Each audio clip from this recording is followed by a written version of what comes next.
Guys बहुत ज़रूरी खबर है, प्लीज़ इसको गौर से सुनिएगा। वीडियो को हो सके तो अपनी फैमिली के साथ और अपने फ्रेंड्स के साथ भी शेयर करें, ताकि हमारी वजह से किसी की जान अगर बच सकती है तो वो बच जाए। ये सवाब की नीयत से ज़रूर शेयर करना। गाइस, अमेरिका ने एक बहुत बड़ा मकनातीस बनाया और उसको खिला में भेज दिया है, जो 7670 किलोमीटर पर आवर की स्पीड से पूरी दुनिया में घूम रहा है अगले चंद दिनों में।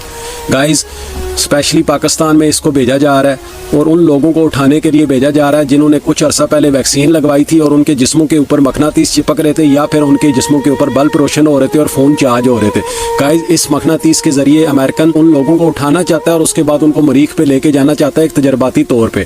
इसमें अमेरिका के दो मकसद हैं। पहला मकसद तो ये है कि वो दुनिया से मुसलमानों की अक्सरियत को कम करना चाहता है, और दूसरा मकसद उनका ये है कि वो अपने आने वाले वक्तों में सब वायरस से बचने के लिए मरीख पे जाके रहना चाहता है, और तजर्बाती तौर पर वो मुसलमानों को इस्तेमाल कर रहा है ताकि अगर नुकसान भी हो तो मुसलमानों का हो।